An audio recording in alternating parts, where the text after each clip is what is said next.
The last question I'm told. You know, it's absolutely wonderful to know that you run. There's no doubt. You know that you are revolutionary.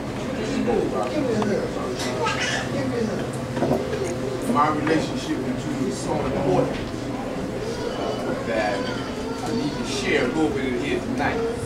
That if it wasn't for you, that I would be serving many years in jail because you was my lawyer in the Briggs trial and the trial of Chokwe. So I definitely want to thank you for that and let you know that my organization, that my organization, African Organization Health Association, is behind you 100% as a revolutionary organization, an organization that's committed to serving the community. Kind of choked up and I'm proud of you, but I'm serious. This is a big thing because you are not Barack Obama. I mean Barack Obama. You like that, son? Well, you know I like that. I'm with you. I'm with you. Don't be hating. No ice on it. I ain't hating, I'm just real. No ice on it. But it's so important to the question that the brother just asked in terms of revolutionaries being involved. I'm riding down in Mississippi. We getting ready to get pulled over by a cop. The brother who was driving had a weapon on him. I didn't know it. So he said, don't worry about it. I said, man, you out your mind. He in Mississippi, Jack Ferry break. We pull over. The cop comes out. He pulls out his wallet. And he's a sheriff. Oh, the gal, he's a sheriff. So I turned to him, I said, man, why you didn't tell me you was a police officer? You know, but my point is that he was intelligent enough to run for sheriff down there on a progressive revolutionary ticket. We know who this brother is. He ran on a progressive revolutionary ticket. So it's important for us not to be a part of the Independent Party, not to be a part of the Democratic Party, but it's important for us to strategize and deal with some positive revolutionary manipulation to get to where we need to get by any means necessary to do the things that we have to do as revolutionaries to continue to take care of the needs of the people in our community. This armchair business going on, this for everybody in this room, it's important that people get out of their armchair and not just come to these programs right here, but get into the bowels of the community. And I know that that's what you do. So poor people, the word never came out of Barack's mouth.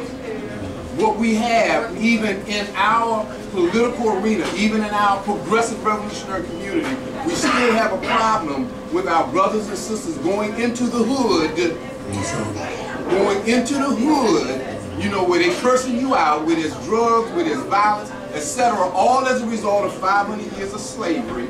So when we talk about the maximization of what they've been able to do, that's where it is. High blood pressure, #1 in DC. Diabetes, #1 in DC. HIV and AIDS, #1 in DC. Respiratory diseases, #1 in DC. Childhood obesity, #1 in DC. Where is that? In the projects, over in Simple City, over in Potomac Gardens, where Searching Quarters used to be. But every project in this city, in Baltimore, Desire Project don't even exist no more in New Orleans. That was a mess down there. But this is a game where people are scared to go. Last thing I want to say, Chokwe, is that I was at a conference right here in DC. Pan-Africanist group, Black nationalists, everybody was there. Sister got to the podium and talked about how surprised she was after she got her degree from Howard University. I know her mama, sister, great social worker degree. I didn't know that there were rats like that. I didn't know that there were poor people still without shoes. I didn't know that, what?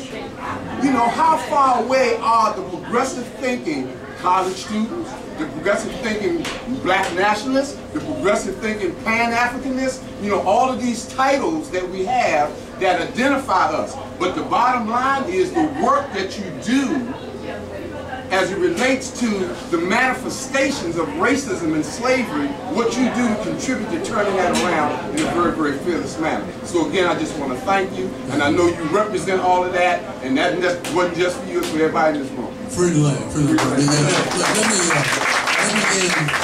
Let me end on this note as Kakai has ended on that note. First of all, let me say that Kakai it speaks from the heart because the work they do come from the heart. Kakai trained under Dr. Matulu Shakur. Dr. Matulu Shakur was an acupuncturist, if you recall. and he taught. Still is. He still is, and he trains. He's a political prisoner of war right now. But he trained people, even medical doctors in acupuncture.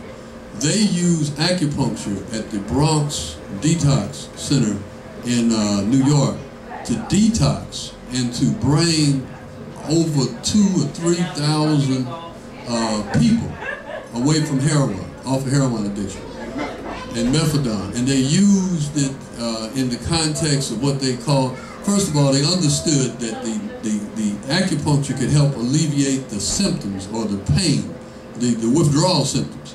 But you had to have a social-political philosophy, and they call it the liberation philosophy, which they used to train people in, and basically they just told them the truth. They told them what I've been talking about here tonight. All right? Okay.